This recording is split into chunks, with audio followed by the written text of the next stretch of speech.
प्रेरित अध्याय 19। एफिसरे पाउल आपोलो करिन्थ सहर रे थिबा समय रे पाउल पहाड़िया अंचल देई यात्रा करी एफिस नगर को आसी केतेक शिष्यंक देखा पाइले। से सेमानंकु पचारिले, विश्वास करिबा समय रे कौन तुम्भे माने पवित्र आत्मा को पाइथिल? सेमाने ताहांकु उत्तर देले, ना, पवित्र आत्मा जे दत्त होई अछंती ताहा सुधा आंभे माने सुनी नाहु।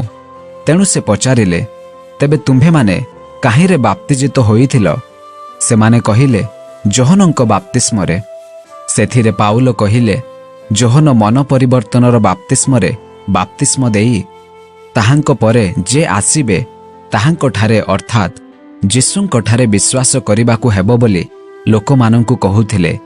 सेमाने एहा सुनी प्रभु जीशुंक नामरे बाप्तिजित हेले। आउ पाउल सेमानंक उपरे हस्तार्पण करन्ते पवित्र आत्मा सेमानंक उपरे अवतरण कले। पुणी सेमाने नाना भाषारे कथा कहिबाकु ओ भाववाणी मध्य कहिबाकु लागिले। सेमाने समस्ते प्राय 12 जन पुरुष थिले।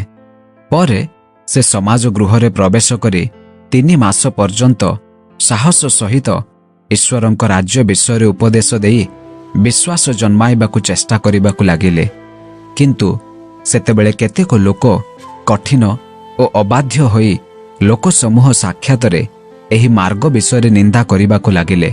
सेतेबेले से सेमानंकु परित्याग करी शिष्य मानंकु पृथक कले। आउ प्रतिदिन तुरान्नर विद्यालय रे उपदेश देबाकु लागिले। एहीपरि 2 वर्ष पर्यंत चलिला। सेथिरे एशिया निवासी जिहुदी ओ ग्रीक समस्ते प्रभुंक वाक्य श्रवण कले। स्केबार पुत्र माने पुणी ईश्वर पाउलंक हस्त द्वारा असामान्य अद्भुत कार्य साधन करुथिले। एपरिकी ताहांक देहरु रुमाल किंबा गामुछा रोगी मानंक निकटको अणा जाआंते सेमानंक ठारु रोग छाड़ी जाउथिला ओ मंद आत्मा गुड़ाक बाहरी जाउथिले।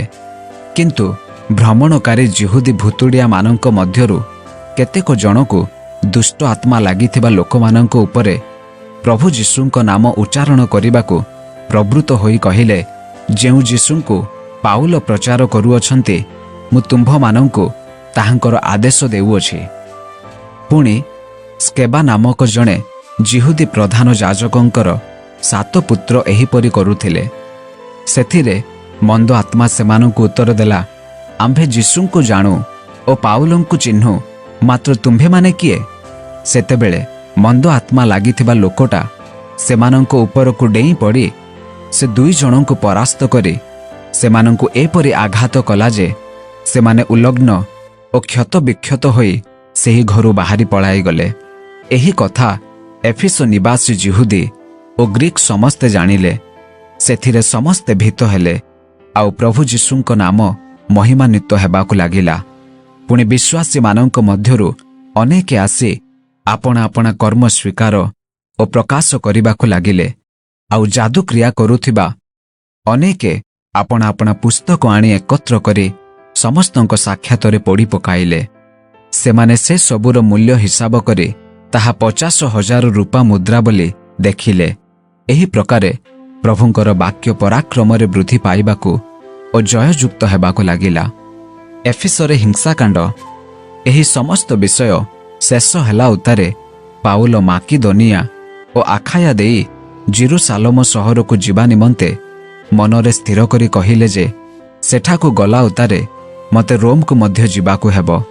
पुणी जेउ माने ताहांकर सेवा करुथिले सेमानंकर मध्यरु तिमोथी ओ एरास्ट एही 2 जनंकु माकिदोनिया को प्रेरण करी से आपे किछि काल पर्यंत एशिया रे रहिले। प्राय सेही समय रे एही मार्ग विषय रे महा गंडगोल उठिला। कारण दिमित्रिय नामक जणे स्वर्णकार आर्तेमीर रौप्य मंदिर निर्माण करुथिला। पुणी शिल्पकार मानंकर यथेष्ट लाभ करा जाउथिला। से सेमानंकु ओ सेही व्यवसायर कारीगर मानंकु डाकी कहिला, महाशय माने एही व्यवसाय द्वारा आंभे माने धन प्राप्त हेउ बोली आपण माने जानते। आउ हाथ तियारी देवता माने ईश्वर नुहंती बोली कही एही पाउल केवल एफिसरे नुहे मात्र प्राय समस्त एशिया रे बहुत लोकंकु मताई भुलाई अछि। एहा आपण माने देखु अछंती ओ सुनु अछंती। ଏଥିରେ ଯେ କେବଳ ଆମ୍ଭମାନଙ୍କ ଏହି ବ୍ୟବସାୟର ଦୁର୍ନାମ ହେବାର ଆଶଙ୍କା ଅଛି ତାହା ନୁହେଁ, କିନ୍ତୁ ଯେଉଁ ମହାନ ଦେବୀ ଆର୍ତେମୀଙ୍କୁ ସମସ୍ତ ଏସିଆ ଓ ଜଗତ ଯାକ ଉପାସନା କରନ୍ତି, ତାହା ମନ୍ଦିର ମଧ୍ୟ ନଗଣ୍ୟ ହୋଇ ପଡ଼ିବାର ଓ ତାହାଙ୍କ ମହିମାର ଗ୍ଲାନି ସୁଦ୍ଧା ଘଟିବାର ଆଶଙ୍କା ଅଛି। ଏହି କଥା ଶୁଣି ସେମାନେ କ୍ରୋଧରେ ପରିପୂର୍ଣ୍ଣ ହୋଇ ଚିତ୍କାର କରି କହିବାକୁ ଲାଗିଲେ, ଏଫିସିଓମାନଙ୍କର ଆର୍ତେମୀ ମହାଦେବୀ ଅଟନ୍ତି। ଏଥିରେ ନଗରଟି ଗଣ୍ଡଗୋଳରେ ପରିପୂର୍ଣ୍ଣ ହେଲା। ଆଉ ସେମାନେ ଏକଯୋଗରେ ପାଉଲଙ୍କ ସହଯାତ୍ରୀ ମାକିଦୋନିଆର ଗାୟ ଓ ଆରିସ୍ତାର୍କଙ୍କୁ ଧରି ବଡ଼ ବେଗରେ ରଙ୍ଗଭୂମିକୁ ଦୌଡ଼ିଗଲେ। ଏଥିରେ ପାଉଲ ଲୋକମାନଙ୍କ ଭିତରକୁ ଯିବାକୁ ଇଚ୍ଛା କଲେ, କିନ୍ତୁ ଶିଷ୍ୟମାନେ ତାହାଙ୍କୁ ଯିବାକୁ ଦେଲେ ନାହିଁ। ଆଉ ଏସିଆର ପ୍ରଧାନ କର୍ମକାରୀମାନଙ୍କ ମଧ୍ୟରୁ ସୁଦ୍ଧା କେତେକ ଜଣ ତାହାଙ୍କ ବନ୍ଧୁ ଥିବାରୁ ଲୋକ ପଠାଇ ରଙ୍ଗଭୂମି ମଧ୍ୟକୁ ଦୁଃସାହସ କରି ନ ଯିବାକୁ ତାହାଙ୍କୁ ଅନୁରୋଧ କଲେ। ସେତେବେଳେ କେହି କେହି ଏ କଥା, କେହି କେହି ବା ସେ କଥା କହି ଚିତ୍କାର କରୁଥିଲେ, କାରଣ ସଭା ଗଣ୍ଡଗୋଳରେ ପରିପୂର୍ଣ୍ଣ ହୋଇଥିଲା। ଆଉ ସେମାନେ ଯେ କାହିଁକି ଏକତ୍ର ହୋଇଅଛନ୍ତି ତାହା ଅଧିକାଂଶ ଜାଣିନଥିଲେ। ଆଉ ଯିହୁଦୀମାନେ ଆଲେକ୍ଜାଣ୍ଡ୍ରକୁ ଆଗକୁ ବାହାର କରି ଆଣିବାରୁ ଲୋକସମୂହ ମଧ୍ୟରୁ କେହି କେହି ତାହାକୁ ମତାଇଲେ। ସେଥିରେ ଆଲେକ୍ଜାଣ୍ଡର ହସ୍ତରେ ସଙ୍କେତ କରି ଲୋକମାନଙ୍କ ନିକଟରେ ସେମାନଙ୍କର ପକ୍ଷ ସମର୍ଥନ କରିବାକୁ ଇଚ୍ଛା କଲା। କିନ୍ତୁ ସେ ଜଣେ ଯିହୁଦୀ ବୋଲି ଯେତେବେଳେ ସେମାନେ ଜାଣିଲେ, ସେତେବେଳେ ସମସ୍ତେ ଏକ ସ୍ୱରରେ ପ୍ରାୟ 2 ଘଣ୍ଟା ପର୍ଯ୍ୟନ୍ତ ଚିତ୍କାର କରି କହିବାକୁ ଲାଗିଲେ, ଏଫିସିଓମାନଙ୍କର ଆର୍ତେମୀ ମହାଦେବୀ ଅଟନ୍ତି। ପରେ ନଗର ବେବର୍ତ୍ତା ଲୋକସମୂହକୁ ଶାନ୍ତ କରାଇ କହିଲେ, ହେ ଏଫିସିଓ ଲୋକମାନେ, ଏଫିସ ନଗରୀ ଯେ ମହାଦେବୀ ଆର୍ତେମୀ ଓ ଆକାଶରୁ ପତିତ ପ୍ରତିମାର ମନ୍ଦିର ପରିଚାରିକା, ଏହା କିଏ ନ ଜାଣେ? ଅତଏବ ଏହି ସବୁ କଥା ଅଖଣ୍ଡନୀୟ ହେବାରୁ ତୁମ୍ଭମାନଙ୍କର ଶାନ୍ତ ହେବା ଓ ଅବିବେଚନାରେ କୌଣସି କର୍ମ ନ କରିବା ଉଚିତ। କାରଣ ଏହି ଯେଉଁ ଲୋକମାନଙ୍କୁ ତୁମ୍ଭେମାନେ ଘେନି ଆସିଅଛ, ଏମାନେ ତ ମନ୍ଦିର ଲୁଣ୍ଠନକାରୀ ନୁହନ୍ତି କିମ୍ବା ଆମ୍ଭମାନଙ୍କ ଦେବୀଙ୍କ ନିନ୍ଦକ ନୁହନ୍ତି। ଏଣୁ ଯଦି କାହାରି ବିରୁଦ୍ଧରେ ଦିମିତ୍ରିୟର ଓ ତାହାର ସଙ୍ଗୀ ଶିଳ୍ପକରମାନଙ୍କର କୌଣସି କଥା ଥାଏ, ତାହା ହେଲେ ବିଚାରାଳୟ ଉନ୍ମୁକ୍ତ ଅଛି ଓ ଶାସନକର୍ତ୍ତାମାନେ ଅଛନ୍ତି। ସେମାନେ ପରସ୍ପର ବିରୁଦ୍ଧରେ ଅଭିଯୋଗ କରନ୍ତୁ। କିନ୍ତୁ ଯଦି ତୁମ୍ଭମାନଙ୍କର ଅନ୍ୟ କୌଣସି ଦାବି ଥାଏ, ତେବେ ନିୟମିତ ସାଧାରଣ ସଭାରେ ତାହାର ମୀମାଂସା ହେବ। କାରଣ ପ୍ରକୃତରେ ଆଜିର ଗଣ୍ଡଗୋଳ ଘେନି ଆମ୍ଭମାନଙ୍କ ବିରୁଦ୍ଧରେ ଅଭିଯୋଗ ହେବାର ଆଶଙ୍କା ଅଛି। ଆମ୍ଭେମାନେ ଏହି ଗଣ୍ଡଗୋଳର କୌଣସି କାରଣ ଦେଖାଇ ପାରିବୁ ନାହିଁ। ଏହା କହି ସେ ସଭାସ୍ଥ ସମସ୍ତଙ୍କୁ ବିଦାୟ ଦେଲେ। ପ୍ରେରିତ ଅଧ୍ୟାୟ 20। ମାକିଦୋନିଆ ଓ ଗ୍ରୀସରେ ପାଉଲ। ସେହି ଗଣ୍ଡଗୋଳ ବନ୍ଦ ହେବା ପରେ ପାଉଲ ଶିଷ୍ୟମାନଙ୍କୁ ଡକାଇ ସେମାନଙ୍କୁ ଉତ୍ସାହ ଦେଲେ। ଆଉ ସେମାନଙ୍କଠାରୁ ବିଦାୟ ନେଇ ମାକିଦୋନିଆକୁ ଯିବା ନିମନ୍ତେ ପ୍ରସ୍ଥାନ କଲେ। ସେହି ସମସ୍ତ ଅଞ୍ଚଳ ଦେଇ ଯାତ୍ରା କରି ସେ ଶିଷ୍ୟମାନଙ୍କୁ ବହୁତ ଉତ୍ସାହ ଦେବା ପରେ ଗ୍ରୀସକୁ ଆସିଲେ।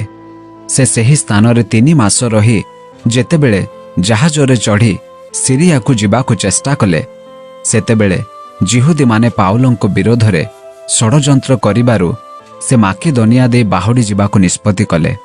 ଆଉ ବେରିଆ ନଗର ନିବାସୀ ପୁରଙ୍କ ପୁଅ ସୋପାତ୍ର ଥେସଲୋନିକି ସହରରେ ବିଶ୍ୱାସୀମାନଙ୍କ ମଧ୍ୟରୁ ଆରିସ୍ତାର୍କ ଓ ସେକୁନ୍ଦ, ଦର୍ବିର ଗାୟ ତିମୋଥି ଆଉ ଏସିଆ ପ୍ରଦେଶର ଲୋକମାନଙ୍କ ମଧ୍ୟରୁ ତୁଖିକ ଓ ତ୍ରଫିମ ତାହାଙ୍କ ସଙ୍ଗରେ ଯାତ୍ରା କଲେ। ଏମାନେ ସମସ୍ତେ ପ୍ରଥମରେ ଯାଇ ତ୍ରୋୟା ସହରରେ ଆମ୍ଭମାନଙ୍କର ଅପେକ୍ଷା କରୁଥିଲେ। ଆଉ ଖମିର ଶୂନ୍ୟ ରୁଟିର ପର୍ବ ପରେ ଆମ୍ଭେମାନେ ଜାହାଜରେ ଚଢ଼ି ଫିଲିପି ସହରକୁ ଯାତ୍ରା କଲୁ।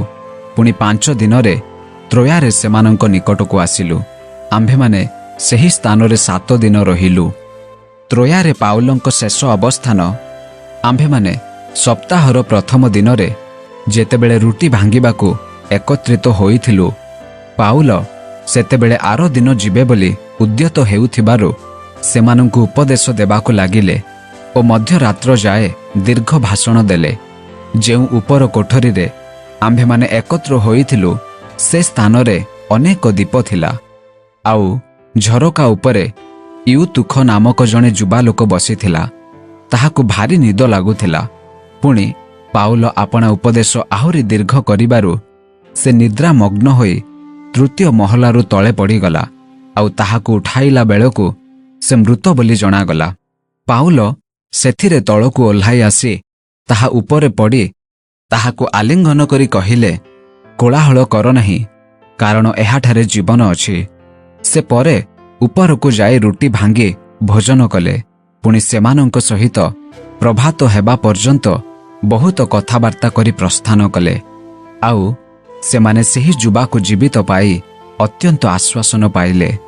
କିନ୍ତୁ ଆମ୍ଭେମାନେ ଆଗେ ଜାହାଜରେ ଚଢ଼ି ଆସୋସ୍ ସହରକୁ ଯାତ୍ରା କଲୁ। ସେଠାରୁ ପାଉଲଙ୍କ ନେଇଯିବା ପାଇଁ ମନେ କରିଥିଲୁ, କାରଣ ସ୍ଥଳ ପଥରେ ଯିବା ପାଇଁ ସେ ନିଜେ ଇଚ୍ଛା କରି ସେ ପ୍ରକାର ସ୍ଥିର କରିଥିଲେ।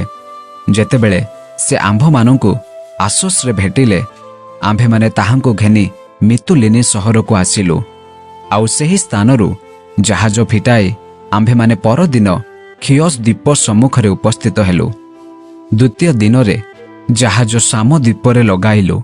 ଆଉ ଆର ଦିନ ମିଲିତ ସହରରେ ପହଞ୍ଚିଲୁ। କାରଣ ପାଉଲଙ୍କ ଏସିଆରେ ଯେପରି ସମୟ କ୍ଷେପଣ କରିବାକୁ ନ ପଡ଼େ, ଏଥିପାଇଁ ସେ ଏଫିସ ଛାଡ଼ି ଯାତ୍ରା କରିବାକୁ ସ୍ଥିର କରିଥିଲେ। ଯେଣୁ ସମ୍ଭବ ହେଲେ ପେଣ୍ଟିକଷ୍ଟ ଦିନରେ ଜିରୁସାଲମ ସହରରେ ଉପସ୍ଥିତ ହେବା ପାଇଁ ସେ ଚଞ୍ଚଳ ହେଉଥିଲେ। ଏଫିସୀୟ ମଣ୍ଡଳୀର ପ୍ରାଚୀନଙ୍କୁ ପାଉଲଙ୍କର ବିବୃତ୍ତି। ମିଲିତରୁ ସେ ଏଫିସ ସହରକୁ ଲୋକ ପଠାଇ ମଣ୍ଡଳୀର ପ୍ରାଚୀନମାନଙ୍କୁ ଆପଣା ନିକଟକୁ ଡକାଇ ଆଣିଲେ। ସେମାନେ ତାହାଙ୍କ ନିକଟରେ ଉପସ୍ଥିତ ହୁଅନ୍ତେ ସେ ସେମାନଙ୍କୁ କହିଲେ, ଏସିଆରେ ପଦାର୍ପଣ କରିବାର ପ୍ରଥମ ଦିନଠାରୁ ମୁଁ ସମସ୍ତ ସମୟ ତୁମ୍ଭମାନଙ୍କ ମଧ୍ୟରେ କିପରି ଆଚରଣ କଲି, ଅଶ୍ରୁପାତ ସହିତ ସମ୍ପୂର୍ଣ୍ଣ ନମ୍ର ମନରେ ଜିହୁଦୀମାନଙ୍କର ନାନା ଷଡ଼ଯନ୍ତ୍ର ହେତୁ ମୋତେ ଯେ ପରୀକ୍ଷା ଘଟୁଥିଲା, ସେହି ସବୁ ମଧ୍ୟରେ କିପରି ପ୍ରଭୁଙ୍କ ସେବା କରୁଥିଲି, କିପରି କୌଣସି ହିତକର ବିଷୟ ତୁମ୍ଭମାନଙ୍କ ପାଖରେ ଜଣାଇବାକୁ, ପୁଣି ପ୍ରକାଶରେ ଓ ଘରେ ଘରେ ତୁମ୍ଭମାନଙ୍କୁ ଶିକ୍ଷା ଦେବାକୁ ସଂକୁଚିତ ନ ହୋଇ ଈଶ୍ୱରଙ୍କ ପ୍ରତି ମନ ପରିବର୍ତ୍ତନ, ପୁଣି ଆମ୍ଭମାନଙ୍କ ପ୍ରଭୁ ଯୀଶୁଖ୍ରୀଷ୍ଟଙ୍କ ପ୍ରତି ବିଶ୍ୱାସ ବିଷୟରେ ଜିହୁଦୀ ଓ ଗ୍ରୀକମାନଙ୍କ ପାଖରେ ସାକ୍ଷ୍ୟ ଦେଉଥିଲି, ତାହା ତୁମ୍ଭେମାନେ ଜାଣ। ଏବେ ଦେଖ, ମୁଁ ଆତ୍ମାରେ ପ୍ରେରଣା ପାଇ ଜିରୁସାଲମ ସହରକୁ ଯାଉଅଛି। ସେ ସ୍ଥାନରେ ମୋ ପ୍ରତି କ'ଣ ସବୁ ଘଟିବ ତାହା ମୁଁ ଜାଣେ ନାହିଁ। ମୋ ପାଇଁ ଯେ ବନ୍ଧନ ଓ କ୍ଲେଶ ରହିଅଛି, କେବଳ ଏତିକି ଜାଣେ, ଏହା ପବିତ୍ର ଆତ୍ମା ନଗରେ ନଗରେ ସାକ୍ଷ୍ୟ ଦେଉଅଛନ୍ତି। କିନ୍ତୁ ମୁଁ ଯେପରି ମୋହର ନିରୂପିତ ପଥର ଶେଷ ଯାଏ ଦୌଡ଼ିପାରେ, ଆଉ ଈଶ୍ୱରଙ୍କ ଅନୁଗ୍ରହର ସୁସମାଚାର ପକ୍ଷରେ ସାକ୍ଷ୍ୟ ଦେବା ନିମନ୍ତେ ଯୀଶୁଙ୍କ ଠାରୁ ଯେଉଁ ସେବାର କାର୍ଯ୍ୟ ପାଇଅଛି, ତାହା ଯେପରି ସମ୍ପୂର୍ଣ୍ଣ କରିପାରେ, ଏଥିପାଇଁ ମୁଁ ଆପଣା ପ୍ରାଣକୁ ପ୍ରିୟ ଜ୍ଞାନ ନ କରି ତାହା ଛୋଟ ମନେ କରୁଅଛି। ପୁଣି ଏବେ ଦେଖ, ଯେଉଁମାନଙ୍କ ମଧ୍ୟରେ ମୁଁ ଈଶ୍ୱରଙ୍କ ରାଜ୍ୟ ଘୋଷଣା କରୁ କରୁ ଭ୍ରମଣ କଲି, ଏପରି ଯେ ତୁମ୍ଭେମାନେ ସମସ୍ତେ ଆଉ ମୋହର ମୁଖ ଦେଖିବ ନାହିଁ ବୋଲି ମୁଁ ଜାଣେ। ଏ ହେତୁରୁ ମୁଁ ଯେ ପ୍ରତ୍ୟେକଙ୍କ ରକ୍ତର ଦାୟିତ୍ୱରୁ ନିର୍ଦ୍ଦୋଷ, ମୁଁ ଆଜି ଏହି ସାକ୍ଷ୍ୟ ତୁମ୍ଭମାନଙ୍କୁ ଦେଉଅଛି। ମୁଁ ଈଶ୍ୱରଙ୍କ ସଂକଳ୍ପ ତୁମ୍ଭମାନଙ୍କୁ ଜଣାଇବାକୁ ସଂକୁଚିତ ହୋଇନଥିଲି। ତୁମ୍ଭେମାନେ ନିଜ ନିଜ ବିଷୟରେ ଆଉ ଯେଉଁ ମଣ୍ଡଳୀକୁ ଈଶ୍ୱର ଆପଣା ନିଜ ରକ୍ତରେ କ୍ରୟ କରିଅଛନ୍ତି, ତାହାଙ୍କର ସେହି ମଣ୍ଡଳୀକୁ ପ୍ରତିପାଳନ କରିବା ନିମନ୍ତେ ପବିତ୍ର ଆତ୍ମା ଯେ ତୁମ୍ଭମାନଙ୍କୁ ସମସ୍ତ ପଲ ମଧ୍ୟରେ ଅଧ୍ୟକ୍ଷ ସ୍ୱରୂପ ନିଯୁକ୍ତ କରିଅଛନ୍ତି, ସେମାନଙ୍କ ବିଷୟରେ ସାବଧାନ ହୋଇଥାଅ। ମୋହର ପ୍ରସ୍ଥାନ ପରେ ନିଷ୍ଠୁର ବାଘଗୁଡ଼ାକ ଯେ ତୁମ୍ଭମାନଙ୍କ ମଧ୍ୟରେ ପ୍ରବେଶ କରି ପଲ ପ୍ରତି ଦୟାହୀନ ବ୍ୟବହାର କରିବେ, ପୁଣି ଲୋକେ ତୁମ୍ଭମାନଙ୍କ ମଧ୍ୟରୁ ସୁଦ୍ଧା ଉଠି ଶିଷ୍ୟମାନଙ୍କୁ ଆପଣାମାନଙ୍କ ପଛରେ ଟାଣି ନେବା ପାଇଁ ବିପରୀତ କଥାଗୁଡ଼ାକ କହିବେ, ଏହା ମୁଁ ଜାଣେ। ଅତଏବ ତୁମ୍ଭେମାନେ ଜାଗି ରୁହ। ଆଉ ମୁଁ 3 ବର୍ଷ ପର୍ଯ୍ୟନ୍ତ ଦିବାରାତ୍ର ଲୋତକ ସହିତ ପ୍ରତ୍ୟେକ ଜଣକୁ ଚେତନା ଦେବାକୁ ଯେ ବନ୍ଦ କରିନଥିଲି, ଏହା ମନେ ପକାଅ। ମୁଁ ଏବେ ତୁମ୍ଭମାନଙ୍କୁ ଈଶ୍ୱରଙ୍କଠାରେ ଓ ତାହାଙ୍କ ଅନୁଗ୍ରହର ବାକ୍ୟ ନିକଟରେ ସମର୍ପଣ କରୁଅଛି। ସେ ତୁମ୍ଭମାନଙ୍କୁ ନିଷ୍ଠାବାନ କରିବା ନିମନ୍ତେ ଓ ପବିତ୍ରୀକୃତ ସମସ୍ତଙ୍କ ମଧ୍ୟରେ ଅଧିକାର ଦେବା ନିମନ୍ତେ ସମର୍ଥ ଅଟନ୍ତି। ମୁଁ କାହାରି ରୂପା କି ସୁନା କି ବସ୍ତ୍ର ଲୋଭ କରି ନଥିଲି। ମୋହର ଏହି ହାତ ଦୁଇଟି ଯେ ମୋହର ଓ ମୋ ସଙ୍ଗୀମାନଙ୍କର ଅଭାବ ପୂରଣ ନିମନ୍ତେ ସେବା କରି ଆସୁଅଛି। ନିଜେ ଏହା ତୁମ୍ଭେମାନେ ଜାଣ। ଏହି ପ୍ରକାରେ ପରିଶ୍ରମ କରି ଦୁର୍ବଳମାନଙ୍କୁ ସାହାଯ୍ୟ କରିବା ପୁଣି ଗ୍ରହଣ କରିବା ଅପେକ୍ଷା ଦାନ କରିବା ଅତି ଉତ୍ତମ। ଏହି ଯେଉଁ କଥା ପ୍ରଭୁ ଯୀଶୁ ସ୍ୱୟଂ କହିଅଛନ୍ତି ତାହା ସ୍ମରଣ କରିବା ତୁମ୍ଭମାନଙ୍କର ଯେ ଉଚିତ। ଏହି ସମସ୍ତ ବିଷୟରେ ମୁଁ ତୁମ୍ଭମାନଙ୍କୁ ଆଦର୍ଶ ଦେଖାଇଅଛି। ଏହିସବୁ କଥା କହିଲା ପରେ ସେ ଆଣ୍ଠୁପାତି ସେ ସମସ୍ତଙ୍କ ସହିତ ପ୍ରାର୍ଥନା କଲେ। ଆଉ ସେମାନେ ଅତ୍ୟନ୍ତ ରୋଦନ କରି ପାଉଲଙ୍କ ଗଳା ଧରି ତାହାଙ୍କୁ ଚୁମ୍ବନ କରିବାକୁ ଲାଗିଲେ। ସେମାନେ ତାହାଙ୍କ ମୁଖ ପୁଣି ଆଉ ଥରେ ଦେଖିବେ ନାହିଁ ବୋଲି ପାଉଲ ଯେ କଥା କହିଥିଲେ ସେଥିପାଇଁ ବିଶେଷ ରୂପେ ଦୁଃଖ କଲେ। ପରେ ସେମାନେ ତାହାଙ୍କୁ ଜାହାଜ ପର୍ଯ୍ୟନ୍ତ ଘେନିଗଲେ। ପ୍ରେରିତ ଅଧ୍ୟାୟ 21। ପାଉଲଙ୍କ ଜେରୁସାଲେମ ଯାତ୍ରା। ସେମାନଙ୍କଠାରୁ ବିଦାୟ ନେଇ ଆମ୍ଭେମାନେ ଜାହାଜରେ ଚଢ଼ି ସିଧା ବାଟରେ କୋସ୍ ଦ୍ୱୀପକୁ ଆସିଲୁ। ପରଦିନ ରୋଦା ଦ୍ୱୀପକୁ ପୁଣି ସେ ସ୍ଥାନରୁ ପାତାରା ସହରକୁ ଆସିଲୁ। ସେଠାରେ ଆମ୍ଭେମାନେ ଫୈନିକିଆକୁ ପାର ହୋଇ ଯାଉଥିବା ଗୋଟିଏ ଜାହାଜ ପାଇ ସେଥିରେ ଚଢ଼ି ଯାତ୍ରା କଲୁ। ପରେ ସାଇପ୍ରସ୍ ଦ୍ୱୀପ ଦେଖିବା ମାତ୍ରେ ଆମ୍ଭେମାନେ ବାମ ପାଖ ଛାଡ଼ି ସିରିଆ ଅଞ୍ଚଳକୁ ଯାତ୍ରା କରି ସୋର ସହରରେ ଉପସ୍ଥିତ ହେଲୁ, କାରଣ ସେଠାରେ ଜାହାଜରୁ ମାଲପତ୍ର ଖଲାସ କରିବାର ଥିଲା। ସେଠାରେ ଶିଷ୍ୟମାନଙ୍କୁ ଖୋଜି ସେମାନଙ୍କ ସାକ୍ଷାତ ପାଇ 7 ଦିନ ରହିଲୁ। ପୁଣି ଯେପରି ପାଉଲ ଜେରୁସାଲେମ ସହରରେ ପଦାର୍ପଣ ନ କରନ୍ତି ଏଥିପାଇଁ ସେମାନେ ଆତ୍ମାଙ୍କ ଦ୍ୱାରା ତାହାଙ୍କୁ କହିଲେ। ଆମ୍ଭେମାନେ 7 ଦିନ ରହିଲା ଉତ୍ତାରେ ସେହି ସ୍ଥାନରୁ ଯାତ୍ରା କଲୁ। ପୁଣି ସେମାନେ ସମସ୍ତେ ସ୍ତ୍ରୀ ଓ ପିଲାପିଲିଙ୍କ ସହିତ ଆମ୍ଭମାନଙ୍କୁ ନଗରର ବାହାର ପର୍ଯ୍ୟନ୍ତ ଛାଡ଼ିବା ନିମନ୍ତେ ଆସିଲେ। ଆଉ ଆମ୍ଭେମାନେ ସମୁଦ୍ର କୂଳରେ ଆଣ୍ଠୁପାତି ପ୍ରାର୍ଥନା କଲୁ। ପୁଣି ପରସ୍ପରଠାରୁ ବିଦାୟ ନେଲୁ। ପରେ ଆମ୍ଭେମାନେ ଜାହାଜରେ ଚଢ଼ିଲୁ ଆଉ ସେମାନେ ଘରକୁ ବାହୁଡ଼ିଗଲେ। ସୋରରୁ ଆମ୍ଭେମାନେ ଜଳଯାତ୍ରା ଶେଷ କରି ତଲିମାଇ ପ୍ରଦେଶରେ ପହଞ୍ଚିଥିଲୁ ଓ ଭାଇମାନଙ୍କୁ ନମସ୍କାର କରି ଗୋଟିଏ ଦିନ ସେମାନଙ୍କ ସହିତ ରହିଲୁ। ପରଦିନ ଆମ୍ଭେମାନେ କାଇସରିଆକୁ ପ୍ରସ୍ଥାନ କଲୁ। ଆଉ 7 ଜଣଙ୍କ ମଧ୍ୟରେ ଅନ୍ତର୍ଗତ ସୁସମାଚାର ପ୍ରଚାରକ ଫିଲିପଙ୍କ ଗୃହରେ ପ୍ରବେଶ କରି ତାହାଙ୍କ ସାଙ୍ଗରେ ରହିଲୁ। ତାହାଙ୍କର 4 ଜଣ କୁମାରୀ କନ୍ୟା ଭାବବାଦିନୀ ଥିଲେ। ଆମ୍ଭେମାନେ ସେହି ସ୍ଥାନରେ ଅନେକ ଦିନ ରହିଲା ପରେ ଆଗାବ ନାମକ ଜଣେ ଭାବବାଦୀ ଜିହୁଦିଆ ପ୍ରଦେଶରୁ ଆସିଲେ।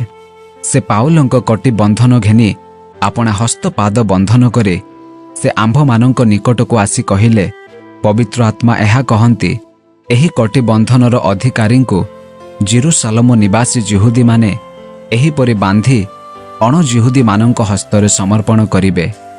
ଏହି ସମସ୍ତ କଥା ଶୁଣି ଆମ୍ଭେମାନେ ଓ ସେହି ସ୍ଥାନର ଲୋକମାନେ ତାହାଙ୍କୁ ଜେରୁସାଲେମ ସହରକୁ ନ ଯିବା ପାଇଁ ବିନତି କଲୁ। ପାଉଲ ସେଥିରେ ଉତ୍ତର ଦେଲେ, ତୁମ୍ଭେମାନେ କ୍ରନ୍ଦନ କରି ଓ ମୋହର ହୃଦୟକୁ ବିଦୀର୍ଣ୍ଣ କରି କ'ଣ କରୁଅଛ? କାରଣ ମୁଁ ପ୍ରଭୁ ଯୀଶୁଙ୍କ ନାମ ନିମନ୍ତେ ଜେରୁସାଲେମ ସହରରେ କେବଳ ବନ୍ଧା ହେବାକୁ ପ୍ରସ୍ତୁତ ତାହା ନୁହେଁ, ମାତ୍ର ମରିବାକୁ ସୁଦ୍ଧା ପ୍ରସ୍ତୁତ ଅଛି। ସେ ନ ମାନିବାରୁ ଆମ୍ଭେମାନେ କ୍ଷାନ୍ତ ହୋଇ କହିଲୁ, ପ୍ରଭୁଙ୍କର ଇଚ୍ଛା ସଫଳ ହେଉ। ଆମ୍ଭେମାନେ ଏହି ସମସ୍ତ ଦିନ ଉତ୍ତାରେ ଜିନିଷପତ୍ର ନେଇ ଜେରୁସାଲେମ ସହରକୁ ଯାତ୍ରା କଲୁ। ପୁଣି ଆମ୍ଭମାନଙ୍କ ସାଙ୍ଗରେ କାଇସରିଆରୁ ମଧ୍ୟ କେତେକ ଜଣ ଶିଷ୍ୟ ଗଲେ। ସେମାନେ ସାଇପ୍ରସ୍ର ମନାସନ ନାମକ ଜଣେ ପୁରୁଣା ଶିଷ୍ୟଙ୍କୁ ସାଙ୍ଗରେ ଆଣିଲେ। ତାହାଙ୍କ ଘରେ ଆମ୍ଭମାନଙ୍କର ରହିବାର ଥିଲା। ଯାକୁବଙ୍କ ସହିତ ପାଉଲଙ୍କ ସାକ୍ଷାତ ଆମ୍ଭେମାନେ ଜେରୁସାଲେମ ସହରରେ ପହଞ୍ଚନ୍ତେ ଆମ୍ଭମାନଙ୍କୁ ବିଶ୍ୱାସୀ ଭାଇମାନେ ଆନନ୍ଦରେ ଗ୍ରହଣ କଲେ। ତହିଁ ଆର ଦିନ ପାଉଲ ଆମ୍ଭମାନଙ୍କ ସହିତ ଯାକୁବଙ୍କ ଗୃହକୁ ଗଲେ। ଆଉ ସେ ସ୍ଥାନରେ ସମସ୍ତ ପ୍ରାଚୀନ ଉପସ୍ଥିତ ହେଲେ। ସେ ସେମାନଙ୍କୁ ନମସ୍କାର କଲା ଉତ୍ତାରେ ଈଶ୍ୱର ଅଣଜିହୁଦୀମାନଙ୍କ ମଧ୍ୟରେ ଯେଉଁ ସବୁ କାର୍ଯ୍ୟ ତାହାଙ୍କ ସେବା ଦ୍ୱାରା ସାଧନ କରିଥିଲେ ଗୋଟି ଗୋଟି କରି ସେହି ସବୁ ସେମାନଙ୍କ ନିକଟରେ ବର୍ଣ୍ଣନା କଲେ। ସେମାନେ ତାହା ଶୁଣି ଈଶ୍ୱରଙ୍କ ମହିମା ଗୁଣାନୁବାଦ କରିବାକୁ ଲାଗିଲେ। ପୁଣି ତାହାଙ୍କୁ କହିଲେ, ହେ ଭାଇ, ଜିହୁଦୀମାନଙ୍କ ମଧ୍ୟରେ ଯେ କେତେ ସହସ୍ର ବିଶ୍ୱାସ କରିଅଛନ୍ତି ଏହା ତୁମ୍ଭେ ଦେଖୁଅଛ। ସେ ସମସ୍ତେ ମୋଶାଙ୍କ ବ୍ୟବସ୍ଥା ପକ୍ଷରୁ ଉଦ୍ଯୋଗୀ। पुणी अणजिहुदीमानଙ୍କ ମଧ୍ୟରେ ବାସକାରୀ ସମସ୍ତ ଜିହୁଦୀଙ୍କ ନିଜ ନିଜ ଶିଶୁମାନଙ୍କୁ ସୁନ୍ନତ ନ କରିବାକୁ ଓ ବିଧି ବିଧାନ ଅନୁସାରେ ନ ଚଳିବାକୁ କହି ମୋଶାଙ୍କ ବ୍ୟବସ୍ଥା ପରିତ୍ୟାଗ କରିବା ନିମନ୍ତେ ତୁମ୍ଭେ ଯେ ସେମାନଙ୍କୁ ଶିକ୍ଷା ଦେଇଥାଅ, ତୁମ୍ଭ ବିଷୟରେ ଏହି ସମ୍ବାଦ ସେମାନେ ପାଇଅଛନ୍ତି। ତେବେ କ'ଣ କରାଯାଏ? ତୁମ୍ଭେ ଆସିଅଛ ବୋଲି ସେମାନେ ଅବଶ୍ୟ ଶୁଣିବେ। ଏଣୁ ଆମ୍ଭେମାନେ ତୁମ୍ଭକୁ ଯାହା କହୁଅଛୁ ତାହା କର। ଆମ୍ଭମାନଙ୍କ ପାଖରେ 4 ଜଣ ଲୋକ ଅଛନ୍ତି। ସେମାନେ ଗୋଟିଏ ବ୍ରତ ନେଇ ଅଛନ୍ତି। ସେମାନଙ୍କୁ ନେଇ ସେମାନଙ୍କ ସହିତ ଆପଣାକୁ ଶୁଚି କର। ଆଉ ସେମାନଙ୍କ ମସ୍ତକ ମୁଣ୍ଡନର ବ୍ୟୟ ଭାର ବହନ କର।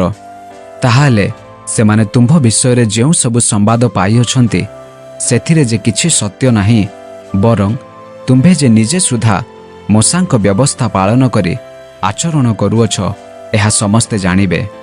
କିନ୍ତୁ ଯେଉଁ ଅଣଜିହୁଦୀମାନେ ବିଶ୍ୱାସ କରିଅଛନ୍ତି ସେମାନଙ୍କ ସମ୍ବନ୍ଧରେ ପ୍ରତିମା ନିକଟରେ ଉତ୍ସର୍ଗୀକୃତ ଜିନିଷ, ରକ୍ତ, ଶ୍ୱାସରୋଧ ଦ୍ୱାରା ମୃତ ପ୍ରାଣୀର ମାଂସ ଆଉ ଯୌନ କ୍ରିୟାଠାରୁ ନିଜ ନିଜକୁ ଦୂରେଇ ରଖିବା ଯେ ଉଚିତ, ଆମ୍ଭେମାନେ ଏହା ବିଚାର କରି ଲେଖିଅଛୁ। ପାଉଲ ସେଥିରେ ସେହି ଲୋକମାନଙ୍କୁ ନେଇ ପରଦିନ ସେମାନଙ୍କ ସହିତ ଆପଣାକୁ ସୂଚୀ କରି ମନ୍ଦିର ଭିତରେ ପ୍ରବେଶ କଲେ। ପୁଣି ସେମାନଙ୍କ ପ୍ରତ୍ୟେକଙ୍କ ନିମନ୍ତେ ନୈବେଦ୍ୟ ଉତ୍ସର୍ଗ ହେବା ପର୍ଯ୍ୟନ୍ତ ଶୌଚକର୍ମରେ କେତେ ଦିନ ଲାଗିବ ତାହା ଜଣାଇଦେଲେ। ପାଉଲ ମନ୍ଦିର ଭିତରେ ଗିରଫ। ସେହି 7 ଦିନ ପ୍ରାୟ ସମ୍ପୂର୍ଣ୍ଣ ହୁଅନ୍ତେ ଏସିଆର ଜିହୁଦୀମାନେ ମନ୍ଦିରରେ ତାହାଙ୍କୁ ଦେଖି ଲୋକସମୂହକୁ ଉତ୍ତେଜିତ କଲେ। ପୁଣି ତାହାଙ୍କୁ ଧରି ଚିତ୍କାର କରିବାକୁ ଲାଗିଲେ, ହେ ଇସ୍ରାଏଲୀୟ ଲୋକମାନେ, ସାହାଯ୍ୟ କର।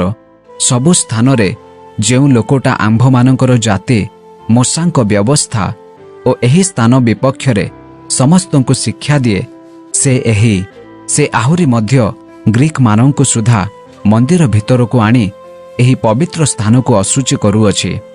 କାରଣ ପୂର୍ବେ ସେମାନେ ନଗର ମଧ୍ୟରେ ପାଉଲଙ୍କ ସାଙ୍ଗରେ ଏଫିସବାସୀ ତ୍ରଫିମଙ୍କୁ ଦେଖିଥିଲେ, ଆଉ ପାଉଲ ହିଁ ତାହାଙ୍କୁ ମନ୍ଦିର ଭିତରକୁ ଆଣିଥିବେ ବୋଲି ଅନୁମାନ କରୁଥିଲେ। ଏଥିରେ ନଗର ସାରା ଚହଳ ପଡ଼ିଗଲା। ଲୋକମାନେ ଏକାଠି ଦୌଡ଼ିଲେ। ପୁଣି ସେମାନେ ପାଉଲଙ୍କୁ ଧରି ମନ୍ଦିର ବାହାରକୁ ଟାଣି ଆଣିଲେ। ଆଉ ସେହି କ୍ଷଣେ ଦ୍ୱାର ସବୁ ବନ୍ଦ କରାଗଲା। ପୁଣି ତାହାଙ୍କୁ ସେମାନେ ମାରି ପକାଇବା ପାଇଁ ଚେଷ୍ଟା କରନ୍ତେ ସମସ୍ତ ଜେରୁସାଲେମ ଗଣ୍ଡଗୋଳରେ ପରିପୂର୍ଣ୍ଣ ହୋଇଅଛି ବୋଲି ସୈନ୍ୟ ଦଳର ସହସ୍ର ସେନାପତିଙ୍କ ନିକଟକୁ ସମ୍ବାଦ ଆସିଲା। ଏଥିରେ ସେ ସେହି କ୍ଷଣେ ସୈନ୍ୟ ଓ ଶତ ସେନାପତିମାନଙ୍କୁ ନେଇ ସେମାନଙ୍କ ନିକଟକୁ ଦୌଡ଼ିଗଲେ। ସେମାନେ ସହସ୍ର ସେନାପତି ଓ ସୈନ୍ୟମାନଙ୍କୁ ଦେଖି ପାଉଲଙ୍କୁ ପ୍ରହାର କରିବା ବନ୍ଦ କଲେ। ସେତେବେଳେ ସହସ୍ର ସେନାପତି ପାଖକୁ ଆସି ତାହାଙ୍କୁ ଧରି 2ଟା ଜଞ୍ଜିରରେ ବାନ୍ଧିବା ପାଇଁ ଆଜ୍ଞା ଦେଲେ। ପୁଣି ସେ କିଏ ଓ କ'ଣ କରିଅଛି ବୋଲି ପଚାରିଲେ। ସେଥିରେ ଲୋକମାନଙ୍କ ମଧ୍ୟରୁ କେହି ଏ କଥା, କେହି ସେ କଥା କହି ଚିତ୍କାର କରିବାକୁ ଲାଗିଲେ। ଆଉ ସେ ଗଣ୍ଡଗୋଳର କାରଣ ନିଶ୍ଚୟ ରୂପେ କିଛି ଜାଣି ନ ପାରିବାରୁ ତାହାଙ୍କୁ ଗଡ଼କୁ ନେଇଯିବା ପାଇଁ ଆଦେଶ ଦେଲେ। ପୁଣି ଯେତେବେଳେ ସେ ସୋପାନ ଉପରକୁ ଆସିଲେ, ସେତେବେଳେ ଲୋକସମୂହର ଉଗ୍ରତା ହେତୁ ସୈନ୍ୟମାନଙ୍କୁ ତାହାଙ୍କୁ ବୋହି ନେଇଯିବାକୁ ପଡ଼ିଲା। କାରଣ ତାହାଙ୍କୁ ବଧ କର ବୋଲି ଅସଂଖ୍ୟ ଲୋକ ପଛରେ ଯାଉ ଯାଉ ଚିତ୍କାର କରୁଥିଲେ।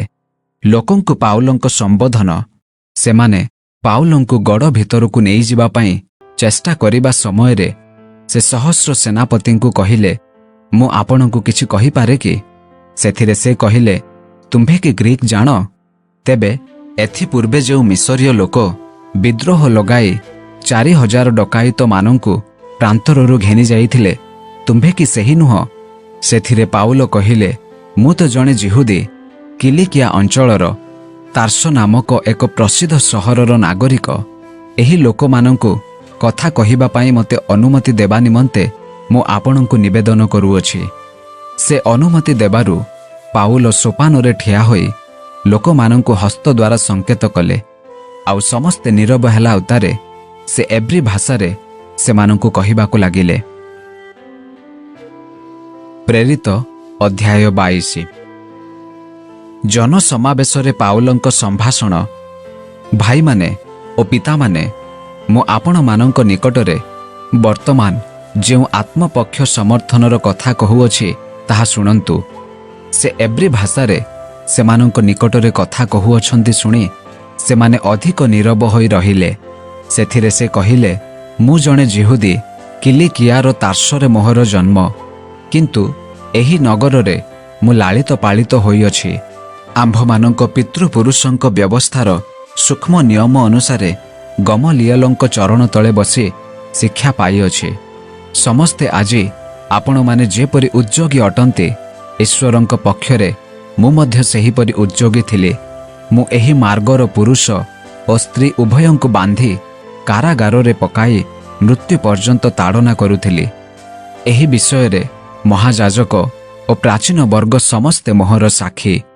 ମୁଁ ସେମାନଙ୍କଠାରୁ ଭାଇମାନଙ୍କ ନିକଟକୁ ପତ୍ର ଗ୍ରହଣ କରି ଦମେଶକରେ ଥିବା ଲୋକମାନେ ଯେପରି ଶାସ୍ତି ପାଆନ୍ତି, ଏଥିପାଇଁ ସେମାନଙ୍କୁ ସୁଦ୍ଧା ବାନ୍ଧି ଜେରୁସାଲେମ ସହରକୁ ଆଣିବା ନିମନ୍ତେ ସେ ସ୍ଥାନକୁ ଯାଉଥିଲି। ଆପଣା ମନ ପରିବର୍ତ୍ତନର ବର୍ଣ୍ଣନା। କିନ୍ତୁ ମୁଁ ଯାଉ ଯାଉ ଦମେଶକ ସହରର ନିକଟବର୍ତ୍ତୀ ହୁଅନ୍ତେ ହଠାତ୍ ପ୍ରାୟ ମଧ୍ୟାହ୍ନ ସମୟରେ ମୋହର ଚାରିଆଡ଼େ ଆକାଶରୁ ମହା ଆଲୋକ ଚମକି ଉଠିଲା। ମୁଁ ସେଥିରେ ଭୂମିରେ ପଡ଼ିଗଲି, ଆଉ ମୋ ପ୍ରତି ଉକ୍ତ ଏହି ବାଣୀ ଶୁଣିଲି, ସାଉଲ, ସାଉଲ, ଆମ୍ଭମାନଙ୍କୁ କାହିଁକି ତାଡ଼ନା କରୁଅଛ? ମୁଁ ଉତ୍ତର ଦେଲି, ପ୍ରଭୁ, ଆପଣ କିଏ? ସେଥିରେ ସେ ମୋତେ କହିଲେ, ତୁମ୍ଭେ ଯେଉଁ ନାଜରେତୀୟ ଯୀଶୁଙ୍କୁ ତାଡ଼ନା କରୁଅଛ, ଆମ୍ଭେ ସେହି।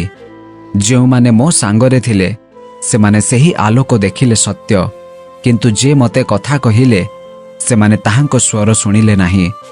ସେଥିରେ ମୁଁ କହିଲି, ପ୍ରଭୁ, ମୁଁ କ'ଣ କରିବି? ପୁଣି ପ୍ରଭୁ ମୋତେ କହିଲେ, ଉଠ, ଦମେଶକକୁ ଯାଅ, ଆଉ ଯେ ସମସ୍ତ କର୍ମ ସାଧନ କରିବା ନିମନ୍ତେ ତୁମ୍ଭ ପାଇଁ ନିରୂପିତ ଅଛି ସେ ସବୁ ତୁମ୍ଭକୁ ସେଠାରେ କୁହାଯିବ। ମୁଁ ସେହି ଆଲୋକର ତେଜ ହେତୁ ଦେଖି ନ ପାରିବାରୁ ମୋ ସାଙ୍ଗରେ ଥିବା ଲୋକମାନଙ୍କ ଦ୍ୱାରା ଚାଳିତ ହୋଇ ଦମେଶକକୁ ଆସିଲି। ସେହି ସ୍ଥାନରେ ଥିବା ସମସ୍ତ ଯିହୁଦୀଙ୍କ ନିକଟରେ ସୁଖ୍ୟାତି ସମ୍ପନ୍ନ ହନନ୍ୟ ନାମକ ବ୍ୟବସ୍ଥା ଅନୁସାରେ ଜଣେ ଭକ୍ତ ଲୋକ ମୋ ନିକଟକୁ ଆସି ପାଖରେ ଠିଆ ହୋଇ ମୋତେ କହିଲେ, ଭାଇ ସାଉଲ, ଦୃଷ୍ଟିପ୍ରାପ୍ତ ହୁଅ। ସେହି ମୁହୂର୍ତ୍ତରେ ମୁଁ ତାହାଙ୍କ ପ୍ରତି ଦୃଷ୍ଟିପାତ କଲି। ପୁଣି ସେ କହିଲେ, ଆମ୍ଭମାନଙ୍କର ପିତୃପୁରୁଷଙ୍କର ଈଶ୍ୱର ତାହାଙ୍କ ଇଚ୍ଛା ଜାଣିବା ପାଇଁ ଓ ସେହି ଧାର୍ମିକ ବ୍ୟକ୍ତିଙ୍କୁ ଦେଖିବା ପାଇଁ ପୁଣି ତାହାଙ୍କ ମୁଖରୁ ବାଣୀ ଶୁଣିବା ପାଇଁ ମନୋନୀତ କରିଅଛନ୍ତି। କାରଣ ତୁମ୍ଭେ ଯାହା ଯାହା ଦେଖିଅଛ ଓ ଶୁଣିଅଛ ସେହିସବୁ ବିଷୟରେ ସମସ୍ତ ଲୋକଙ୍କ ସମ୍ମୁଖରେ ସାକ୍ଷୀ ହେବ। ଆଉ ତୁମ୍ଭେ ଏବେ କାହିଁକି ବିଳମ୍ବ କରୁଅଛ? ଉଠ, ବାପ୍ତିଜିତ ହୁଅ, ପୁଣି ତାହାଙ୍କ ନାମରେ ପ୍ରାର୍ଥନା କରି ନିଜ ପାପ ସବୁ ଧୋଇ ପକାଅ। ଏଥି ଉତ୍ତାରେ ମୁଁ ଜେରୁସାଲେମ ସହରକୁ ଫେରିଆସି ମନ୍ଦିରରେ ପ୍ରାର୍ଥନା କରୁଥିବା ସମୟରେ ମୂର୍ଚ୍ଛିତ ହୋଇ ତାହାଙ୍କୁ ଦର୍ଶନ କଲି। ସେ ମୋତେ କହିଲେ, ବିଳମ୍ବ ନ କରି ଶୀଘ୍ର ଜେରୁସାଲେମ ସହରରୁ ବାହାରି ଯାଅ, କାରଣ ସେମାନେ ଆମ୍ଭ ବିଷୟରେ ତୁମ୍ଭର ସାକ୍ଷ୍ୟ ଗ୍ରହଣ କରିବେ ନାହିଁ। ସେଥିରେ ମୁଁ କହିଲି, ପ୍ରଭୁ, ମୁଁ ଯେ ଆପଣଙ୍କଠାରେ ବିଶ୍ୱାସ କରୁଥିବା ସମସ୍ତଙ୍କୁ ସମାଜ ଗୃହରେ ଧରି କାରାଗାରରେ ପକାଉଥିଲି ଓ ପ୍ରହାର କରୁଥିଲି, ଏହା ସେମାନେ ନିଜେ ଜାଣନ୍ତି। ଆଉ ଆପଣଙ୍କ ସାକ୍ଷୀ ସ୍ତିଫାନଙ୍କ ରକ୍ତପାତ ଯେତେବେଳେ ହେଉଥିଲା ସେତେବେଳେ ମୁଁ ମଧ୍ୟ ପାଖରେ ଠିଆ ହୋଇ ତାହା ସମର୍ଥନ କରୁଥିଲି, ପୁଣି ଘାତକମାନଙ୍କର ବସ୍ତ୍ର ରକ୍ଷା କରୁଥିଲି। ପାଉଲ ଓ ସହସ୍ର ସେନାପତି। ସେଥିରେ ସେ ମୋତେ କହିଲେ, ଯାଅ, କାରଣ ଆମ୍ଭେ ତୁମ୍ଭକୁ ଦୂରକୁ ଅଣଯିହୁଦୀମାନଙ୍କ ନିକଟକୁ ପଠାଇବୁ। ଲୋକମାନେ ଏହି କଥା ଶୁଣିବା ପରେ ବଡ଼ ପାଟିରେ କହିଲେ, ଏପରି ଲୋକଟାକୁ ପୃଥିବୀରୁ ଦୂର କର, କାରଣ ତାହାର ବଞ୍ଚି ରହିବାର ଉଚିତ ନୁହେଁ। ପୁଣି ଯେତେବେଳେ ସେମାନେ ଚିତ୍କାର କରି ନିଜ ନିଜ ବସ୍ତ୍ର ଫୋପାଡ଼ି ଆକାଶ ଆଡ଼କୁ ଧୂଳି ପକାଇବାକୁ ଲାଗିଲେ, ସେତେବେଳେ ସହସ୍ର ସେନାପତି ତାହାଙ୍କୁ ଗଡ଼ ଭିତରକୁ ନେଇଯିବାକୁ ଆଦେଶ ଦେଲେ। ପୁଣି ଲୋକେ କାହିଁକି ତାହାଙ୍କ ବିରୁଦ୍ଧରେ ଏ ପ୍ରକାର ଚିତ୍କାର କରୁଅଛନ୍ତି, ଏହା ଜାଣିବା ପାଇଁ କରୁଡ଼ା ପ୍ରହାର ଦ୍ୱାରା ତାହାଙ୍କୁ ପରୀକ୍ଷା କରିବା ନିମନ୍ତେ ଆଦେଶ ଦେଲେ। ସେମାନେ ପାଉଲଙ୍କୁ ବେତ୍ରାଘାତ କରିବା ପାଇଁ ବାନ୍ଧିଲା ଉତ୍ତାରେ ପାଉଲ ନିକଟରେ ଠିଆ ହୋଇଥିବା ଶତ ସେନାପତିଙ୍କୁ କହିଲେ, ଜଣେ ରୋମୀୟ ପ୍ରଜାର ବିଚାର ନ କରି ତାହାକୁ କୋରଡ଼ା ମାରିବା ଆପଣମାନଙ୍କ ପକ୍ଷରେ କି ଆଇନ ସଙ୍ଗତ? ସେହି ଶତ ସେନାପତି ଏହା ଶୁଣି सहस्र सेनापतिଙ୍କ निकटକୁ ଯାଇ ତାହାଙ୍କୁ ସେହି କଥା ଜଣାଇ କହିଲେ, ଆପଣ କ'ଣ କରିବାକୁ ଯାଉଅଛନ୍ତି? ଏହି ଲୋକ ତ ଜଣେ ରୋମିଓ। ସେଥିରେ सहस्र सेनापति आसी ताहांकु कहिले, मते कुह, तुम्भे कि जणे रोमियो? से कहिले, हाँ। सेथिरे सहस्र सेनापति उत्तर देले, अनेक अर्थ देई मु एही नागरिक पद प्राप्त होइअछि। पाउल कहिले, किंतु मु जन्मरे रोमियो। तेबे जेउ लोकमाने ताहांकु परीक्षा करिबाकु चेष्टा करुथिले सेमाने सेही क्षणे सेथिरु निवृत्त हेले। सहस्र सेनापति सुधा से जे जणे रोमियो एहा बुझिबारु एवं ताहांकु बांधिबारु भय कले। महासभार सम्मुखरे पाउल किंतु काहेकि से जिहुदी मानक द्वारा अभियुक्त होइअछन्ति ताहा निश्चय रूपे जानिबा इच्छारे से परदिन ताहांकर बंधन फिटाई प्रधान याजक और समस्त महासभा को एकत्र आसिबा पाई आज्ञा देले। पुणी पाउलंकु नहीं सेमानक सम्मुखरे ठिया कराइले। प्रेरित अध्याय 23। पुणी पाउल महासभा प्रति स्थिर दृष्टि चाहि कहिले, भाई माने मु एही दिन पर्यंत संपूर्ण सुविवेकरे ईश्वरंक साक्षातरे आचार व्यवहार करी आसीअछि। सेथिरे महायाजक हानानो ताहांक पाखरे ठिया होइतिबा लोकमानंकु ताहांक मुखरे आघात करिबा पई आज्ञा देले। सेतेबेले पाउल ताहांकु कहिले, हे शुक्लीकृत प्राचीर, ईश्वर तुम्भको आघात करिबे। तुम्भे एकाबेले व्यवस्था अनुसारे मोहर विचार करिबाकु बसी व्यवस्था विरुद्धरे मते आघात करिबा पाई के आज्ञा देउछ। सेथिरे निकटरे ठिया होइतिबा लोकमाने कहिले, तू कि ईश्वरंक महायाजकंकु निंदा करूअछु? पुणी पाउल कहिले, भाई माने से महायाजक बोली मु जानि नथिली, कारण लिखित अछि, तुम्भे निज लोकमानंक अध्यक्षंकु अभिशाप देब नाही। पाउल एक भाग साधुकी आउ अपर भाग फारुसी बोली जानी महासभारे उच्च स्वरे कहिले, भाई माने मु जणे फारुसी और फारुसीर पुत्र।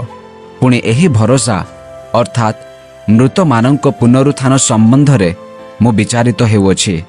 से एही कथा कहिबारु फारुसी और साधुकी मानंक मध्यरे विवाद और सभारे दलभेद घटिला।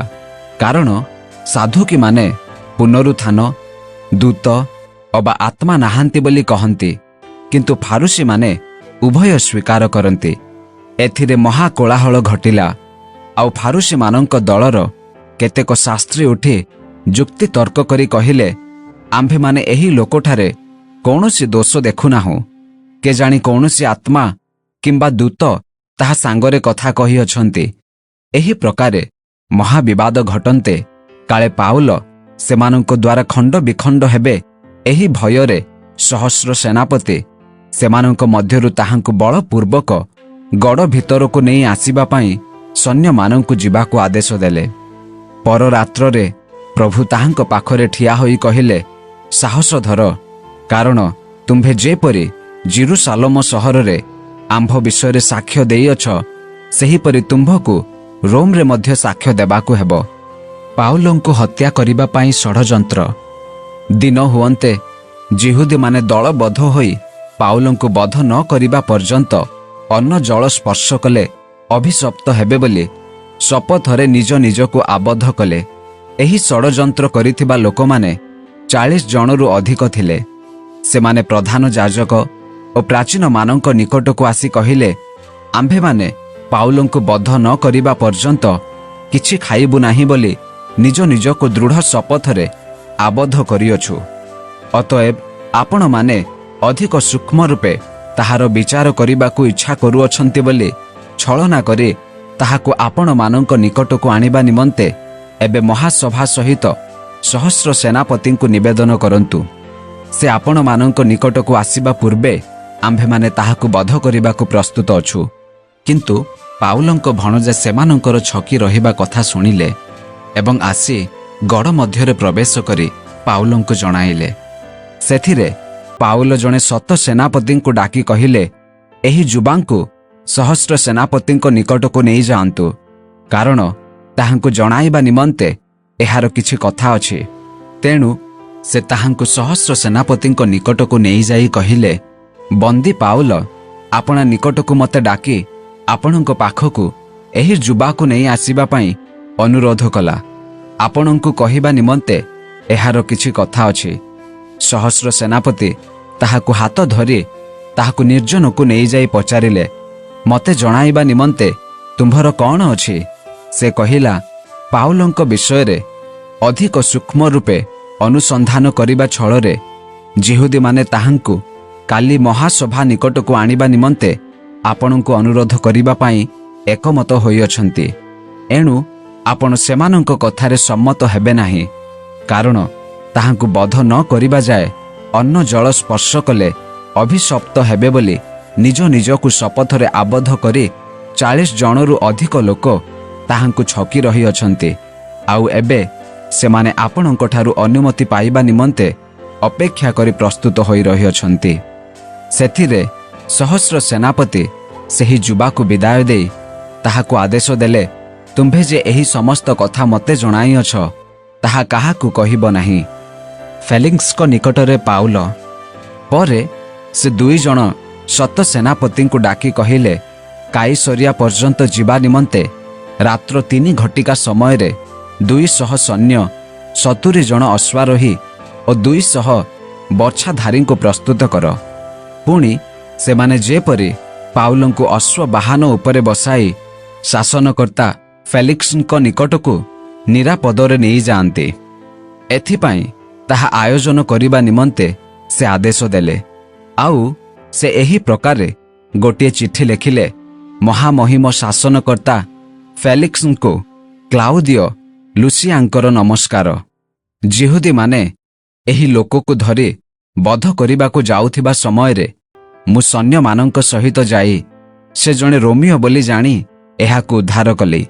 କେଉଁ କାରଣରୁ ସେମାନେ ଏହାର ବିରୁଦ୍ଧରେ ଦୋଷାରୋପ କରୁଅଛନ୍ତି ତାହା ଜାଣିବାକୁ ଇଚ୍ଛା କରି ମୁଁ ଏହାକୁ ସେମାନଙ୍କର ମହାସଭା ନିକଟକୁ ନେଇଗଲି।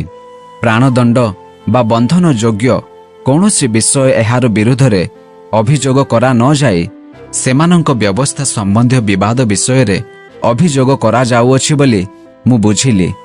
ଏହି ଲୋକ ବିରୁଦ୍ଧରେ ଷଡ଼ଯନ୍ତ୍ର ହେବ ବୋଲି ମୋତେ ଖବର ଦିଆଯିବାରୁ ମୁଁ ଏହାକୁ ଅବିଳମ୍ବରେ ଆପଣଙ୍କ ନିକଟକୁ ପଠାଇଲି। ଏହାର ଅଭିଯୋଗକାରୀମାନଙ୍କୁ ମଧ୍ୟ ଆପଣଙ୍କ ସମ୍ମୁଖରେ ଏହା ବିରୁଦ୍ଧରେ ସାକ୍ଷ୍ୟ ଦେବାକୁ ଆଦେଶ ଦେଲି। ସେଥିରେ ସୈନ୍ୟମାନେ ପ୍ରାପ୍ତ ଆଦେଶାନୁସାରେ ପାଉଲଙ୍କୁ ନେଇ ରାତ୍ରି କାଳରେ ତାହାଙ୍କୁ ଆନ୍ତିପାତ୍ରିକୁ ଆଣିଲେ। ପରଦିନ ସେମାନେ ଅଶ୍ୱାରୋହୀମାନଙ୍କୁ ତାହାଙ୍କ ସାଙ୍ଗରେ ଯିବା ପାଇଁ ଛାଡ଼ିଦେଇ ଗଡ଼କୁ ଫେରିଗଲେ। ପରେ ଅଶ୍ୱାରୋହୀମାନେ କାଇସରିଆକୁ ଆସି ଶାସନକର୍ତ୍ତା ଫେଲିକ୍ସଙ୍କୁ ଚିଠି ଦେଲେ। ପୁଣି ପାଉଲଙ୍କୁ ମଧ୍ୟ ତାହାଙ୍କ ଛାମୁରେ ଉପସ୍ଥିତ କଲେ। ସେ ଚିଠିଟି ପଢ଼ିଲା ଉତ୍ତାରେ ସେ କେଉଁ ପ୍ରଦେଶର ଲୋକ ବୋଲି ପଚାରିଲେ। ପୁଣି ସେ ଯେ କିଲିକିଆର ଲୋକ ଏହା ଜାଣି ସେ କହିଲେ, ତୁମ୍ଭର ଅଭିଯୋଗକାରୀମାନେ ମଧ୍ୟ ଉପସ୍ଥିତ ହେଲେ ଆମ୍ଭେ ତୁମ୍ଭର କଥା ଶୁଣିବା। ଆଉ ସେ ହେରୋଦଙ୍କ ପ୍ରାସାଦରେ ତାହାଙ୍କୁ ରଖିବା ନିମନ୍ତେ ଆଦେଶ ଦେଲେ। ଆସନ୍ତୁ ଆଜିର ପଠିତ ଶାସ୍ତ୍ରାଂଶର ସାରାଂଶକୁ ଆମ୍ଭେମାନେ ଚିନ୍ତା କରିବା। ପ୍ରେରିତ 19 ପର୍ବରୁ 23 ପର୍ବକୁ ଆସନ୍ତୁ ପ୍ରେରିତ ପାଉଲଙ୍କ ସେବା କାର୍ଯ୍ୟ ବିଷୟରେ ଲୁକ ଲିଖିତ ବୃତ୍ତାନ୍ତର ଏକ ନିରବିଚ୍ଛିନ୍ନ ଅଂଶ ଭାବରେ ଚିନ୍ତା କରିବା। ଏହି ଅଧ୍ୟାୟ ଗୁଡ଼ିକରେ ପାଉଲଙ୍କ ତୃତୀୟ ମିଶନାରୀ ଯାତ୍ରା, ଜେରୁସାଲେମରେ ପାଉଲଙ୍କର ଗିରଫ ଏବଂ ଜିହୁଦୀ ଓ ରୋମିଓ କର୍ତ୍ତୃପକ୍ଷମାନଙ୍କ ସମ୍ମୁଖରେ ତାଙ୍କର ଅନ୍ତିମ ଆତ୍ମପକ୍ଷ ସମର୍ଥନ ଅନ୍ତର୍ଭୁକ୍ତ। ଏକତ୍ର ଏହି ସମସ୍ତ ଘଟଣା ଯୀଶୁଖ୍ରୀଷ୍ଟଙ୍କ ସୁସମାଚାର କିପରି ନୀତିଦିନ ମୂର୍ତ୍ତି ପୂଜା, ନୀତିବାଦ ଏବଂ ଅବିଶ୍ୱାସର ସମ୍ମୁଖୀନ ହେବା ସତ୍ତ୍ୱେ ଈଶ୍ୱରଙ୍କ ସାର୍ବଭୌମ ଅନୁଗ୍ରହରେ ଏହା ଆଗକୁ ବଢ଼ିବାରେ ଲାଗିଛି ତାହାକୁ ପ୍ରଦର୍ଶନ କରେ। ପ୍ରେରିତ 19 ପର୍ବ ଏଫିସରେ ଉଦ୍ଦୀପନା ଓ ଗଣ୍ଡଗୋଳ। ପାଉଲ ଏଫିସରେ ପ୍ରାୟ 2 ବର୍ଷ ରହି ପ୍ରଭୁଙ୍କ ବାକ୍ୟ ପ୍ରଚାର କଲେ। ଏଫିସ 19 ପର୍ବ 10 ପଦ, ଯଦ୍ୱାରା ଅନେକ ଲୋକ ମନ ପରିବର୍ତ୍ତନ କରି ଖ୍ରୀଷ୍ଟଙ୍କ ଠାରେ ବିଶ୍ୱାସ କଲେ। ଈଶ୍ୱର ଉଲ୍ଲେଖନୀୟ ଆଶ୍ଚର୍ଯ୍ୟ କର୍ମ ଗୁଡ଼ିକ ଦ୍ୱାରା ତାଙ୍କ ସୁସମାଚାରକୁ ସୁଦୃଢ଼, ସୁନିଶ୍ଚିତ ଓ ପ୍ରମାଣିତ କଲେ। ଯାଦୁକ୍ରିୟା କରୁଥିବା ଅନେକ ଲୋକ ଆପଣା ଆପଣା ଯାଦୁକ୍ରିୟା ସମ୍ବନ୍ଧୀୟ ପୁସ୍ତକ ଆଣି ଏକତ୍ର କରି ସମସ୍ତଙ୍କ ସାକ୍ଷାତରେ ପୋଡ଼ି ପକାଇଲେ। ଏହା ସେମାନଙ୍କର ପ୍ରକୃତ ମନ ପରିବର୍ତ୍ତନକୁ ପ୍ରଦର୍ଶନ କରେ। ପ୍ରେରିତ 19 ପର୍ବ 19 ପଦ। ଏହି ପ୍ରକାରେ ପ୍ରଭୁଙ୍କର ବାକ୍ୟ ପରାକ୍ରମରେ ବୃଦ୍ଧି ପାଇବାକୁ ଓ ଜୟଯୁକ୍ତ ହେବାକୁ ଲାଗିଲା। ପ୍ରେରିତ 19 ପର୍ବ 20 ପଦ। କିନ୍ତୁ ଏହା ମଧ୍ୟରେ ବିରୋଧ ମଧ୍ୟ ସୃଷ୍ଟି ହେଲା। ଦିମିତ୍ରିୟ ନାମକ ଜଣେ ସ୍ୱର୍ଣ୍ଣକାର ଆର୍ତେମିର ରୌପ୍ୟ ମନ୍ଦିର ନିର୍ମାଣ କରି ବ୍ୟବସାୟ କରି ଅନେକ ଲାଭ ପାଉଥିଲା। କିନ୍ତୁ ପାଉଲ ଯେତେବେଳେ ମୂର୍ତ୍ତି ପୂଜା ବିରୋଧରେ ପ୍ରଚାର କରିବାରୁ ତାଙ୍କର ବଡ଼ କ୍ଷତି ହେଲା। ଏଣୁ ସେ ଏକ ବଡ଼ ଗଣ୍ଡଗୋଳ ସୃଷ୍ଟି କଲେ। ଲୁକଲ ଏ ପ୍ରକାର ଲେଖନ୍ତି, କେହି କେହି ଏ କଥା, କେହି କେହି ବା ସେ କଥା କହି ଚିତ୍କାର କରୁଥିଲେ, କାରଣ ସଭା ଗଣ୍ଡଗୋଳରେ ପରିପୂର୍ଣ୍ଣ ହୋଇଥିଲା।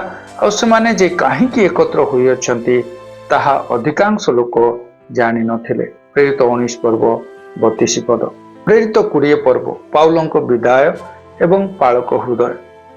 ଗଣ୍ଡଗୋଳ ପରେ ପାଉଲ ମାକିଦନିଆ ଏବଂ ଗ୍ରୀସ ଦେଇ ଯାତ୍ରା କରୁ କରୁ ମଣ୍ଡଳୀକୁ ସୁଦୃଢ଼ କଲେ।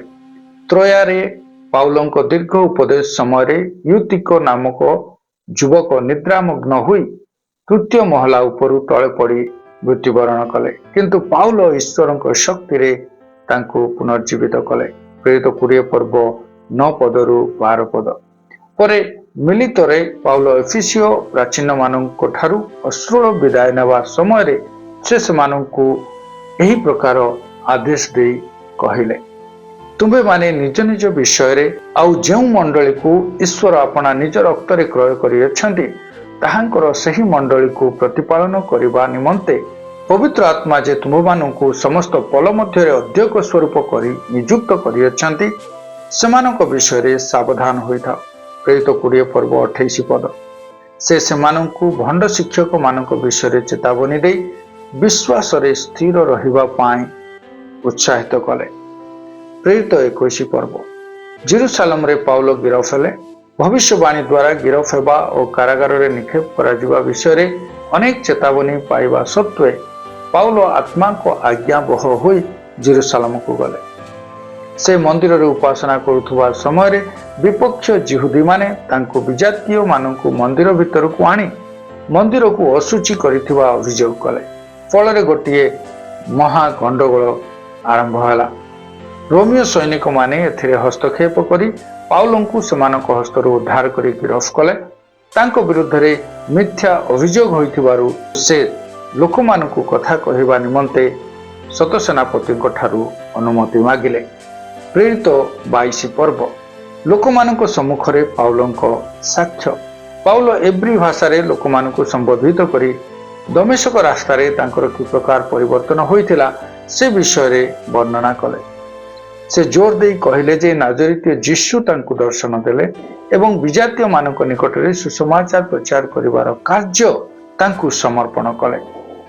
ସେ ବିଜାତୀୟମାନଙ୍କ ନିକଟରେ ତାଙ୍କର ମିଶନ ବିଷୟରେ ଉଲ୍ଲେଖ କରିବା ପର୍ଯ୍ୟନ୍ତ ଲୋକମାନେ ନୀରବରେ ଶୁଣିଲେ। କିନ୍ତୁ ତାପରେ ସେମାନେ କ୍ରୋଧିତ ହୋଇ ତାଙ୍କ ମୃତ୍ୟୁ ଦାବି କରି ଚିତ୍କାର କରିବାକୁ ଲାଗିଲେ। ପ୍ରେରିତ 22 ପର୍ବ 22 ପଦ। ରୋମିଓ ଅଧିକାରୀମାନେ ତାଙ୍କୁ ପ୍ରହାର କରିବା ପାଇଁ ବାନ୍ଧିବାକୁ ଉଦ୍ୟତ ହୁଅନ୍ତେ ପାଉଲ ତାଙ୍କର ରୋମିଓ ନାଗରିକତ୍ୱର ପରିଚୟକୁ ପ୍ରକାଶ କଲେ, ଯାହା ବେଆଇନ ଦଣ୍ଡରୁ ତାଙ୍କୁ ରକ୍ଷା କଲା। ପ୍ରେରିତ 23 ପର୍ବ। ମହାସଭା ସମ୍ମୁଖରେ ପାଉଲ। ପାଉଲ ଜିହୁଦୀ ପରିଷଦ ତଥା ମହାସଭା ସମ୍ମୁଖରେ ଠିଆ ହୋଇ ଘୋଷଣା କଲେ, ଏହି ଭରସା ଅର୍ଥାତ୍ ମୃତମାନଙ୍କ ପୁନରୁତ୍ଥାନ ସମ୍ବନ୍ଧରେ ମୁଁ ବିଚାରିତ ହେଉଅଛି। ପ୍ରେରିତ 23 ପର୍ବ 6 ପଦ। ତାଙ୍କର ଏପରି ବିବୃତ୍ତି ତଥା ଘୋଷଣା ଫାରୁସି ଯେଉଁମାନେ ପୁନରୁତ୍ଥାନକୁ ବିଶ୍ୱାସ କରନ୍ତି ଓ ଗ୍ରହଣ ମଧ୍ୟ କରନ୍ତି ଏବଂ ସାଧୁକି ପୁନରୁତ୍ଥାନକୁ ଯେଉଁମାନେ ଅବିଶ୍ୱାସ କରନ୍ତି ଓ ଅସ୍ୱୀକାର କରନ୍ତି ସେମାନଙ୍କ ମଧ୍ୟରେ ବିଭାଜନ ସୃଷ୍ଟି ହେଲା, ଯାହା ଆଉ ଏକ ହିଂସାତ୍ମକ ବିବାଦକୁ ଜନ୍ମ ଦେଲା। ସେହି ରାତ୍ରିରେ ପ୍ରଭୁ ବ୍ୟକ୍ତିଗତ ଭାବରେ ପାଉଲଙ୍କୁ ଉତ୍ସାହିତ କରି କହିଲେ, ସାହସ ଧର, କାରଣ ତୁମ୍ଭେ ଯେପରି ଜେରୁସାଲେମ ସହରରେ ଆମ୍ଭ ବିଷୟରେ ସାକ୍ଷ୍ୟ ଦେଇଅଛ ସେହିପରି ତୁମ୍ଭକୁ ରୋମରେ ମଧ୍ୟ ସାକ୍ଷ୍ୟ ଦେବାକୁ ହେବ। ପାଉଲଙ୍କୁ ହତ୍ୟା କରିବା ଷଡ଼ଯନ୍ତ୍ର ହେଲା। ପ୍ରାୟ 40ରୁ ଅଧିକ ଲୋକ ଛକି ରହି ପାଉଲଙ୍କୁ ବଧ କରିବା ପାଇଁ ନିଜକୁ ଶପଥ ମଧ୍ୟରେ ଆବଦ୍ଧ କଲେ। କିନ୍ତୁ ଈଶ୍ୱର ପାଉଲଙ୍କ ଭଣଜାଙ୍କ ମାଧ୍ୟମରେ ଏହି ଷଡ଼ଯନ୍ତ୍ରକୁ ବିଫଳ କଲେ, କାରଣ ସେ ଏହି ଷଡ଼ଯନ୍ତ୍ର ବିଷୟରେ ଅବଗତ ହୋଇ ତାହାକୁ ସହସ୍ର ସେନାପତିଙ୍କ ନିକଟରେ ପ୍ରକାଶ କଲେ। ଆଉ ଏହିପରି ଭାବରେ ଈଶ୍ୱର ତାଙ୍କ ସେବକ ପାଉଲଙ୍କୁ ରକ୍ଷା କଲେ। ରୋମିଓ ସେନାପତି ପାଉଲଙ୍କୁ ଦୃଢ଼ ସୁରକ୍ଷା ମଧ୍ୟରେ କାଇସରିଆକୁ ରାଜ୍ୟପାଳ ଫେଲିକ୍ସଙ୍କ ନିକଟକୁ ନିରାପଦରେ ପଠାଇଦେଲେ। ପ୍ରେରିତ 23 ପର୍ବ 31 ପଦରୁ 35 ପଦ। ଏହି ସାରାଂଶକୁ ଆମେ ସଂକ୍ଷେପରେ ଏହି ପ୍ରକାର କହିପାରିବା।